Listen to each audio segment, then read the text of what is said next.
Hello, my dear viewers. I am Anwar Hussain Barbiya. Welcome you to your channel AHB Physics. So we are studying electromagnetic induction, and in electromagnetic induction, this will be the fourth lecture in electromagnetic induction.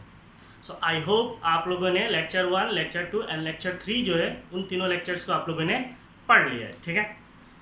So in this class we will study NCERT example 6.6, NCERT example 6.7 and also we will study one topic. The topic is energy consideration, a quantitative study बोल के एक topic है and the topic is very important. इसको आप topic को पढ़ेंगे तो आपको लगता है कि इसके अंदर से question आ सकता है नहीं आ सकता है, जैसे confusion होता है, बट प्रैक्टिकली ये टॉपिक जो है इट इज़ वेरी इंपॉर्टेंट. इसके अंदर जो है एक 5 मार्क का क्वेश्चन ज़बरदस्त बन सकता है, ठीक है? 5 मार्क का क्वेश्चन आ सकता है बोर्ड लेवल के लिए. 5 मार्क का क्वेश्चन इसमें से एकदम आ सकता है, कोई भी बना सकता है क्वेश्चन, ठीक है? तो इधर आपको कुछ दिख रहा है और ये दोनों चीज़ आप जो है अपना कॉपी में लिख के रख लो और हमेशा याद रखना, ठीक है? 2 सेंटेंस मैंने लिखा है. एक sentence say all teachers are good and the second sentence is all books are good. तो इसको लिखने से इसका मीनिंग क्या है, व्हाट डज इट मीन? इसका मीनिंग आपको समझ में आता है. सिंपली सारे टीचर्स अच्छे होते हैं और सारे जो किताब होते हैं वो सारे जो है अच्छे हैं. तो इसका मतलब ये है, सबसे पहला चीज़ all books are good means अगर मैं बोलता हूँ कोई एक बुक जो है मीन्स बुरा है, suppose the book is XYZ, I cannot take the name of that book or any book in this social platform. Any book, the book is XYZ. This book is very good. What I am saying, this book is very good. That means I am doing the advertisement for this book, so I cannot do this in public. And if I will say, suppose PQR some another book, and this book is not good, means it is not good. So good, it's okay, but when I say this book is not good, that means this book is written by some teacher. All books are written by some teachers or guided by some teachers. So if I say this book is not good, that means I am insulting that teacher, and I practically know it what is the hard work behind making a class note or making a book. तो एक book जो है publish बनाना, लिखना, publish करना, it is very difficult task. तो इसीलिए मैं किसी बुक को कभी भी बुरा नहीं बोल सकता हूँ और किसी भी बुक को मैं कभी अच्छा नहीं बोल सकता हूँ, ठीक है? तो इसका मतलब ये कन्फ्यूजन है. तो फिर हम कौन सा बुक पढ़ें, है कि नहीं है? Now see, you are studying class 11 and 12 physics and at present I am teaching you only for boards. In future, if I prepare my videos for NEET or JEE, then I will prescribe the textbook. I may not prescribe the textbook. I will prepare my own materials and I will publish, ठीक है? Now see, when I will say I will prepare my own materials, that means I am not doing anything. I am not a researcher in physics. ये सारे जो topics हैं इनके ऊपर मैंने research करके नहीं रखा है. किसी भी एक भी टॉपिक के ऊपर मैंने रिसर्च नहीं किया है. मेरे पास टेक्स्ट बुक है, मैंने उस टेक्स्ट बुक को पढ़ा है. जितना मुझे समझ में आया उतना मैं आप लोगों को पढ़ाता हूँ. टेक्स्ट बुक पढ़ता हूँ, उससे मुझे कुछ नॉलेज आता है. जो नॉलेज मुझे आता है उन नॉलेज को मैं आपके साथ शेयर करता हूँ. तो इसका मतलब मैं बहुत ज़्यादा विद्वान इंसान नहीं हूँ फिज़िक्स पढ़ाने के लिए. मुझे बहुत कम नॉलेज है फिज़िक्स का. जितना नॉलेज मेरा पास है मैं उतना आप लोगों के साथ शेयर करने की कोशिश करता हूँ. बस उतना ही मेरा काम है, ठीक है? हाँ, मेरा नॉलेज आपको अगर अच्छा लगे वेरी गुड, अच्छा नहीं लगे तो भी अच्छा है, कोई प्रॉब्लम नहीं है. तो इसका मतलब all books are good. So I cannot say this book is good, this book is bad. All books are good. But my textbook is, what is my textbook? My textbook is NCERT textbook. When I say my book, that means all of you have to study NCERT textbook. It is a nationally published book and it is nationally accepted textbook. Some other state boards are there who prefer their, means who used to select, means choose their own textbook. But in AHSCC or most of the state boards, they used NCERT or CBSE as the, NCERT textbook as the standard textbook. Now see, if I will say you about this NCERT. In NCERT, if you see, there is a page, you open your textbook and see. This page is written as Textbook Development Committee. So there is Chairperson, Advisory Group for Textbook in Science and Mathematics, Chief Advisors, Members, and finally you will find Member Coordinator. Now see, there are so many peoples and all these peoples are learned people. ये सारे मेरे जैसे नहीं है. ये सारे जो है मेरे से अच्छे हैं. There is no one who is worse than me. Everyone is superior than me. So if I say this book is not good, that means I am insulting this entire people who have written this book. Now the question is, क्या इसके अंदर गलती नहीं है? हर book के अंदर गलती होता है, क्योंकि ये कोई इंसान लिखता है, उसका अपना कॉन्सेप्ट देता है, कोई और एक इंसान उसको टाइप करता है, तो कुछ टाइपिंग मिस्टेक्स हो सकता है, कहीं पे छोटा मोटा मिस्टेक्स हो सकता है. सी क्लास 11 का फिजिक्स मैं नहीं पढ़ाता हूँ, बेसिकली नहीं पढ़ाता हूँ, तो इसलिए क्लास 11 का फिजिक्स के ऊपर मेरा रिसर्च नहीं है, टेक्स्ट बुक के ऊपर मेरा रिसर्च नहीं है, फिजिक्स के ऊपर तो है ही नहीं. और क्लास 12 का फिजिक्स जो है इसको मैं बेसिकली पढ़ाता हूँ, मैं लास्ट 5 ईयर्स से पढ़ा रहा हूँ, तो मुझे कुछ हद तक इस बुक के ऊपर रिसर्च है, कुछ हद तक मैंने इसके अंदर का टॉपिक्स को पढ़ा है. मुझे ऐसा बहुत ज़्यादा मिस्टेक नज़र नहीं आया. 2-1 जगह पे मुझे भी मिस्टेक नज़र आया है, ऐसा नहीं है कि नहीं है, 2-1 जगह पे मुझे भी मिस्टेक नज़र आया. आंसर्स पे कहीं पे मिस्टेक्स है, तो उसको इग्नोर कर सकते हैं, क्योंकि all books no books can be 100%. कोई भी बुक 100% नहीं हो सकता है. हाँ, ये बुक आपके लिए 99% जो है रिक्वायरमेंट फुलफिल कर सकता है, बस इतना आपको याद रखना है, ठीक है. और बाकी इसके साथ मिला के इसके अंदर का जो टॉपिक्स है ये जिस्ट फॉर्म में है, मीन्स ये ऐसा कॉन्सेस फॉर्म में है, स्टूडेंट को बेसिकली पढ़ के समझ में नहीं आता है.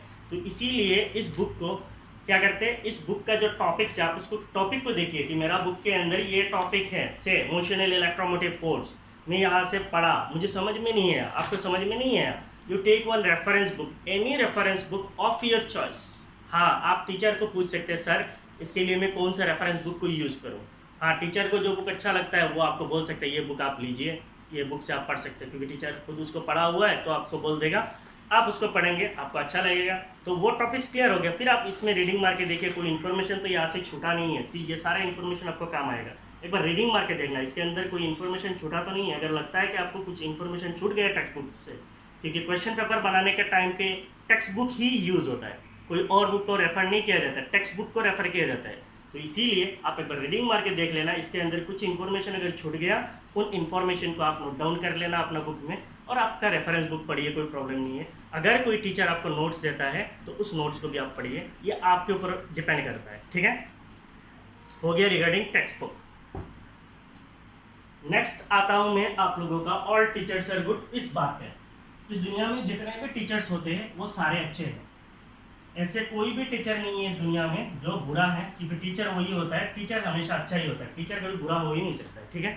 टीचिंग प्रोफेशन जो है इज़ वेरी सेंसिबल प्रोफेशन, और इसमें कोई टीचर बुरा हो ही नहीं सकता. अगर वो टीचर, मैं अगर कहूँ वो इंसान बुरा है, that means I am wrong, तो मैं नहीं बोल सकता वो इंसान रॉन्ग है. हाँ, हो सकता है गलती मेरा है, इसीलिए मुझे दिख रहा है कि वो आगे वाला इंसान जो है वो रॉन्ग है, वो मिस्टेक कर रहा है, ठीक है. तो कोई टीचर जो है रॉन्ग नहीं हो सकता है, कोई टीचर जो है बुरा नहीं हो सकता है, सारे टीचर्स अच्छे हैं. और एक चीज़ आप याद रखना, आप इस दुनिया में हो क्योंकि आपको जो है क्रिएटर ने बनाया है, जो आपका खुदा है वही आपको बनाया है. हाँ, वो आपका गॉड हो सकता है, वो आपका जेसस हो सकता है, वो आपका अल्लाह हो सकता है, but there is one creator. So हम लोगों का रास्ता अलग है, बट डेस्टिनेशन इज़ वन, ठीक है. तो क्रिएटर ने आपको बनाया है, इसीलिए आप इस दुनिया में हो, तो सबसे पहले आप उस क्रिएटर का शुक्रिया अदा करें, ठीक है. दूसरा चीज़, आपको इस दुनिया में लाने के लिए आपका पापा और मम्मी जो है, ये दोनों जो है रिस्पॉन्सिबल है. वो लोग आपको इस दुनिया में लाते हैं, आपका परवरिश करते हैं, आपका ज़िंदगी को बनाने की कोशिश करते हैं, तो इनको आप कभी नहीं भूलना. और तीसरा चीज़ होता है, the most important thing is teachers. So they shape your life. These are the people who shape your life. ये लोग जो है आपका लाइफ को शेप करते हैं, तो इनका कभी भी बुरा नहीं करना, ठीक है. टीचर्स कभी बुरा हो ही नहीं सकता है, और ये लोग जो है आपका ज़िंदगी को बनाते हैं, ठीक है. तो टीचर्स आपका ज़िंदगी को बनाते हैं. अब टीचर कौन होता है, हम बोलते हैं उस्ताद है. टीचर का मतलब क्या है, उस्ताद है. तो the person who teaches you even a single alphabet और a single word is a teacher for you. जो इंसान ने आपको एक सिंगल लेटर पढ़ाया होगा, या फिर सिंगल अल्फ़ाबेट पढ़ाया होगा, अल्फ़ाबेट बोलने से पूरा आ जाता है, सिंगल लेटर पढ़ाया होगा, या फिर एक सिंगल वर्ड पढ़ाया होगा, वो बंदा आपके लिए उस्ताद है, ठीक है. और उस्ताद का सम्मान करना जो है ये आपका रिस्पॉन्सिबिलिटी है. सारे स्टूडेंट्स हमेशा उस्ताद का जो है मीन्स रेस्पेक्ट करना, सम्मान करना ज़रूरी है. अब मान लीजिए कोई एक इंसान है, वो इंसान अगर आपको 1 साल पढ़ाता है, आपके अंदर बहुत सारा मेहनत करता है। मैं नहीं बोल रहा कि मेहनत नहीं करता है, हर टीचर जो है एक क्लास लेता है उसका बहुत सारा पसीना बहता है। अभी देखिए मैं क्लास ले रहा हूँ, तो ये पसीना बह रहा है, ठीक है। तो हर टीचर जो है क्लास लेने के समय उसका हाल बुरा होता है, वो मेहनत करता है आपके नीचे, आपके पीछे, आपको वो शायद हो सकता है कि नज़र नहीं आता है। तो इन टीचर्स को आप कभी नहीं भूलना, ठीक है। अगर 1 साल आपको पढ़ाया है, इनको आप कभी नहीं भूलना। अगर उनको कोई मेंटल सपोर्ट की ज़रूरत है, कुछ भी सपोर्ट की ज़रूरत है, अगर आप सपोर्ट कर सकते हो, प्लीज़ सपोर्ट दैट टीचर, ठीक है।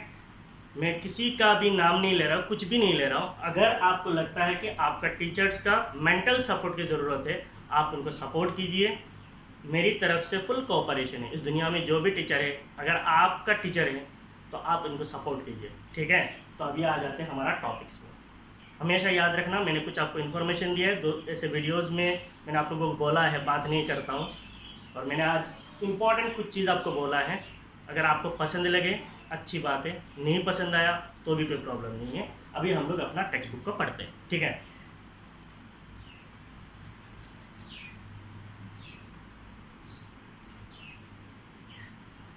तो हम जिस टॉपिक का नाम लिखा है, the topic is energy consideration and it is quantitative study, so that means there will be some mathematics behind this.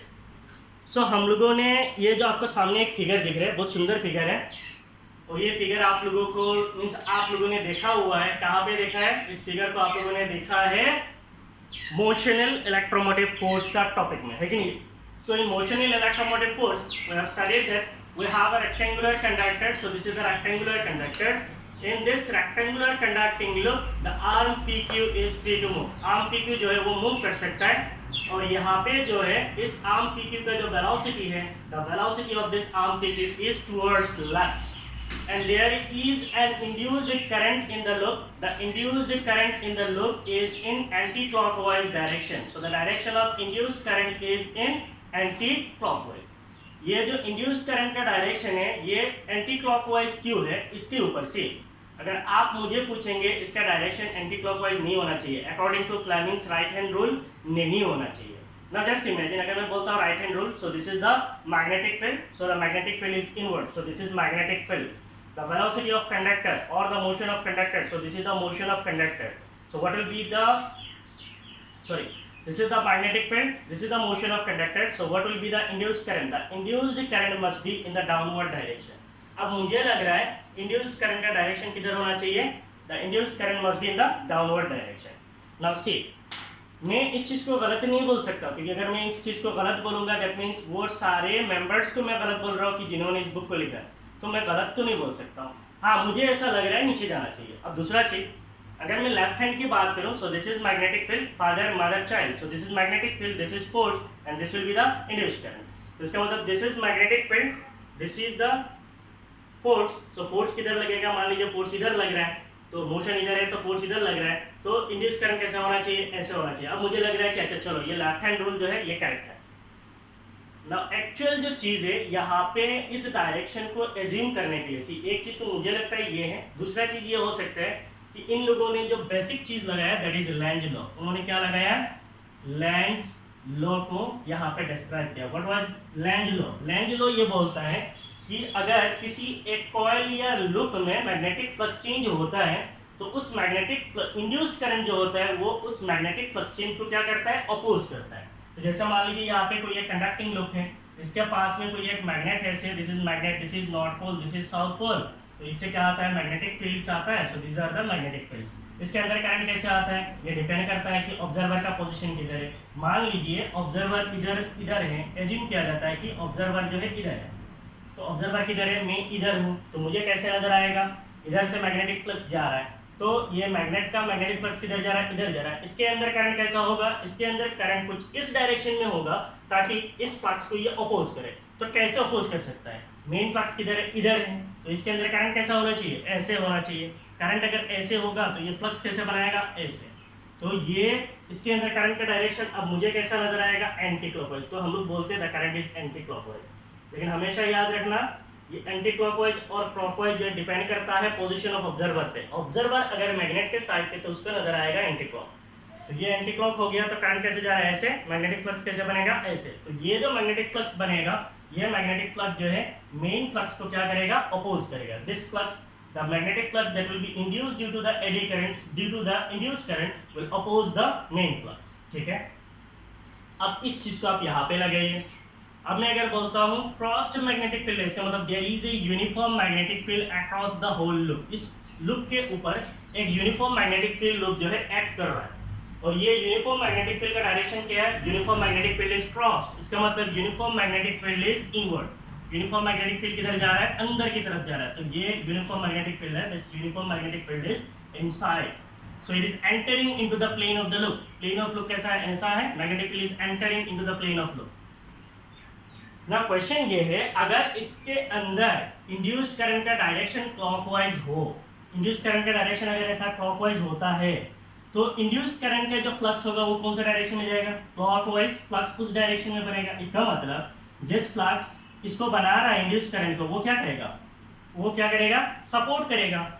आप ऐसा अज्यूम कीजिए, ये आपका कंडक्टिंग लूप है, इसके अंदर अगर मैं करंट को डायरेक्शन ले लेता हूँ क्लॉकवाइज से, जो मुझे लग रहा है, अगर मैं लेता हूँ इसके अंदर का डायरेक्शन कैसा है, क्लॉकवाइज है, तो ऐसा लेंगे तो इसके अंदर का मैग्नेटिक फील्ड किधर जाएगा, उधर। ऑलरेडी जो इसको बना रहा है वो किधर डायरेक्शन में, इस डायरेक्शन में है, और जो इंड्यूस्ड करंट है उसका भी फ्लक्स कौन सा डायरेक्शन में, इन द सेम डायरेक्शन में। वो तो हो नहीं सकता क्योंकि ये लेंज लॉ को वायलेट करेगा। And action is equal and opposite to reaction, उसको भी फॉलो नहीं कर रहा है। इसका मतलब लेंज लॉ को नहीं फॉलो कर रहा है, और लेंज लॉ जो है ये यूनिवर्सल है, इसका मतलब इसको फॉलो करना ही चाहिए।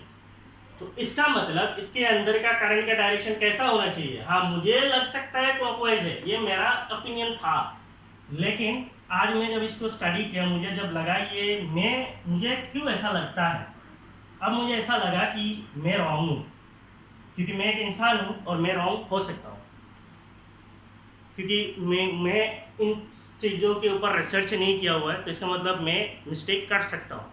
और एक चीज़, मैं अपना वीडियोस को नहीं देखता हूँ, मैं खाली एक ही वीडियो को मैंने बार बार देखा है, वो है मेरा पहला वीडियो, जो इलेक्ट्रोस्टैटिक्स का सबसे पहला वाला वीडियो है, उसको मैंने कम से कम 10 टाइम्स देखा है।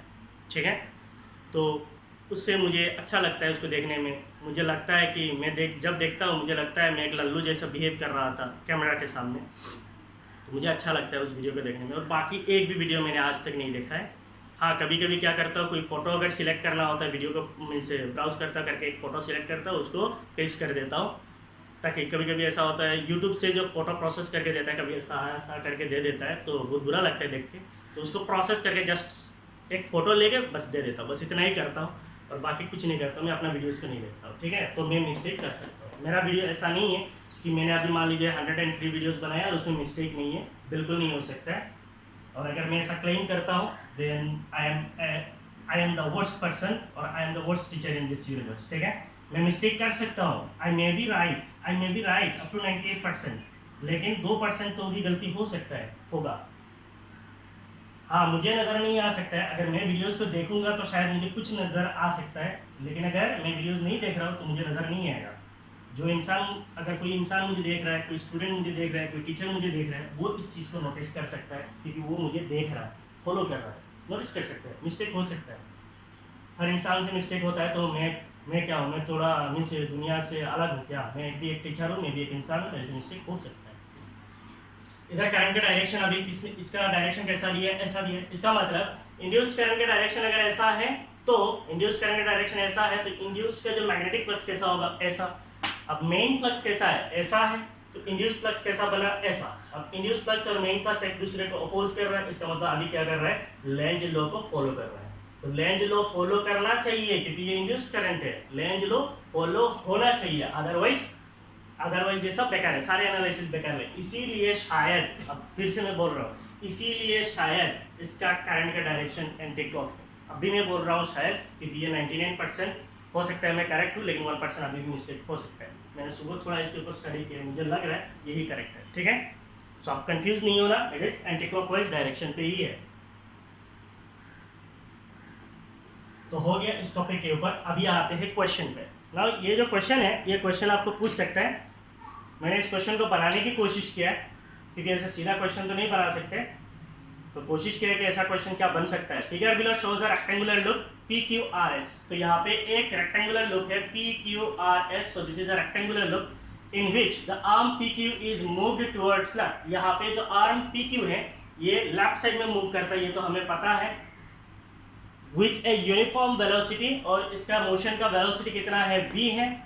By applying an external force, तो ये तो ऐसे अपने आप नहीं जा सकते, so there must have an external force. So external एक फोर्स देना पड़ेगा। तो what is be the direction of external force? External force का डायरेक्शन इधर होना चाहिए, तो F एक्सटर्नल मान लीजिए। तो F एक्सटर्नल फोर्स का डायरेक्शन किधर होना चाहिए? लेफ्ट साइड में होना चाहिए, तो ही जो ये कंडक्टर PQ जो है लेफ्ट साइड में जाएगा। मैंने वहां पे F लिखा है, तो F is nothing, it is your external force है। The length RS is equal to L है, तो ये RS जो लेंथ है, this RS length is L, so this length is L, this RS length is L, and the total resistance of the loop is small r, और ये जो पूरा loop है, इस पूरा लूप का जो रेजिस्टेंस है वो है स्मॉल r, ठीक है। Now find the current in the loop, इस लूप में जो करंट है, say the current is I, वो करंट का मैग्नीट्यूड कितना होगा। Second, the magnetic force on the loop, इस लूप के ऊपर एक आर्म PQ मूव कर रहा है towards left, so that means there will be a magnetic force, क्योंकि ये मोशन इन मैग्नेटिक फील्ड और मोशन इन मैग्नेटिक फील्ड होगा, there will be a magnetic force. So what is the magnitude of magnetic force, वो हमें calculate करना है। The external force needed to maintain the velocity, ये जो external force है, कितना फोर्स चाहिए इस वेलोसिटी को मेंटेन करने के लिए, वो हमें निकालना है। And then the power delivered by the external force, ये जो the power delivered by the external force, ये जो एक्सटर्नल फोर्स है, सो ये क्या करेगा, आर्म PQ को लेफ्ट साइड में मूव करेगा। इसका मतलब इसका मोशन के लिए एक मैकेनिकल वर्क डन होगा, that mechanical power we have to calculate the thermal power developed in the loop. अब इसके अंदर करंट फ्लो होगा, तो करंट फ्लो होगा, then there will be heat loss according to Joule's heat loss formula I²R, उसे भी हमें calculate करना है, ठीक है। तो ये है आपका क्वेश्चन, शुरू करते हैं। क्वेश्चन समझ में आया? क्वेश्चन आपको अभी समझ में आ गया होगा, आई डोंट थिंक अभी भी आपको समझ में नहीं है। Now the question, first question is find the current in the loop. So what do you want to find out?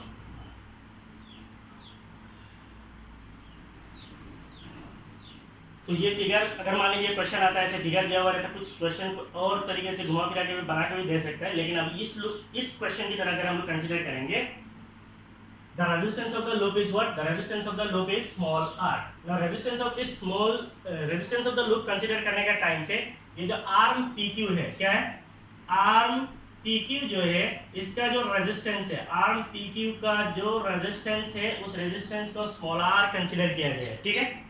और आर्म QR, RS, SP जो है, ये तो एक्चुअली कंडक्टर है, तो इनका क्या होगा, रेजिस्टेंस होगा, लेकिन इस एनालिसिस पे इनका रेजिस्टेंस को इग्नोर किया गया है। The resistance of arm QR, RS and SP is negligible as compared to the resistance of the arm PQ। तो PQ आर्म जो है, इसके हिसाब से बाकी तीनों आर्म का जो रेजिस्टेंस है उसको नेग्लेक्ट किया गया है, ठीक है। So the question is the current in the loop। So हमें क्या करना है, current in the loop calculate करना है। Current in the loop is, current in the loop is I। So what will be I? Induced EMF divided by R, क्योंकि ohms में क्या V equal to IR है, so induced EMF E will be equal to IR है, so I equal to E by R। So what will be I? It will be induced EMF। So what is the induced EMF? That is motional electromotive force। हम लोगों ने calculate किया था, it is BLV divided by R। So this is the current in the loop, ठीक है। Second is, पहला bit हो गया। Second bit, the magnetic force on the loop। तो यहाँ पे magnetic force का concept कहाँ से है? Now see, the conductor PQ is moving towards left। इसका मतलब इसके अंदर का जो चार्ज है वो भी मूव करता है towards left। वो आप लोगों को मैंने कहाँ पे पढ़ा था, motional EMF in terms of Lorentz force। Arm PQ जब लेफ्ट साइड में आता है, इसके अंदर का जो चार्ज है उनका भी मोशन होता है। चार्ज का मोशन इन मैग्नेटिक फील्ड, तो क्या होगा, इस आर्म के ऊपर एक नेट फोर्स लगता है। What is that force? It is called Lorentz magnetic, sorry, there will be a force, that is the force acting on a current carrying conductor placed in magnetic field. तो इस current carrying conductor के ऊपर एक force लगेगा, उस force का magnitude कितना होता है, the magnitude of that force is given as, okay, in vector form it is IL cross B। आप लोगों ने पढ़ा था ILB। तो इस फोर्स से इसको क्या करेगा, पुश करेगा। हम क्या कर रहे हैं, कंडक्ट आर्म PQ जो है इसको लेफ्ट साइड में मूव कराने की कोशिश कर रहे हैं, और मैग्नेटिक फील्ड क्या करेगा, इसको राइट साइड में पुश करेगा। कैसे पुश करेगा, ऐसे। तो इसका मतलब जो मैग्नेटिक फोर्स लगेगा, that magnetic force will be towards right. Magnetic force क्या करेगा, इसको कोशिश करेगा कि उधर धक्का दे। हम किधर धक्का दे रहे हैं, इधर। मैग्नेटिक फोर्स को पुश करेगा इधर। सो एक्सटर्नल फोर्स का डायरेक्शन इधर है, मैग्नेटिक फोर्स का डायरेक्शन किधर है, उधर है।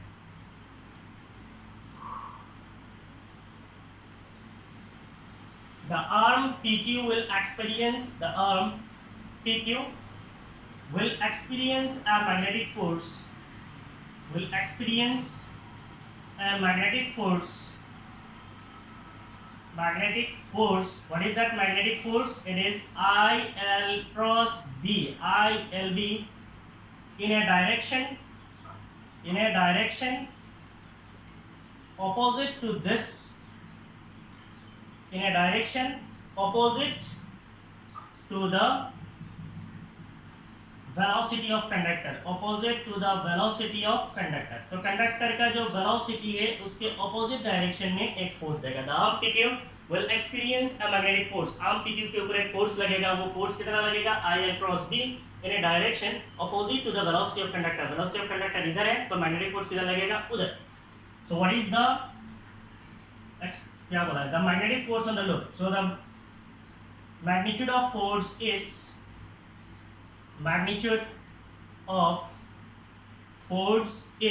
तो मैं इस फोर्स को किससे डिनोट कर रहा हूं, मैग्नेटिक फोर्स FM से। So FM will be equal to IL cross B। इसका क्या करना चाहिए, मुझे मैग्नीट्यूड चाहिए। मैग्नीट्यूड निकालेंगे तो क्या होगा, magnitude is ILB sin theta. Length vector और मैग्नेटिक फील्ड वेक्टर के बीच में एंगल कितना है, length vector is taken in the direction of current. Magnetic field का डायरेक्शन किधर है, length vector is in the direction of current. Magnetic field किधर है, इधर है, sorry. Length vector in the direction of current है, मैग्नेटिक फील्ड इधर है, तो फोर्स किधर लगेगा, इधर। Now what is the angle? The angle is 90 degree. So the angle between length vector and magnetic field vector is 90 degree. इसका मतलब इधर कितना आएगा, ILB sin 90। sin 90 का मैग्नीट्यूड कितना होता है, 1। इसका मतलब the magnetic force acting on the loop is given as ILB. The magnetic force acting on the loop is ILB. And what is this I? Already हम लोगों ने कैलकुलेट किया है। I is DLV divided by R, I हो गया, then L, then B,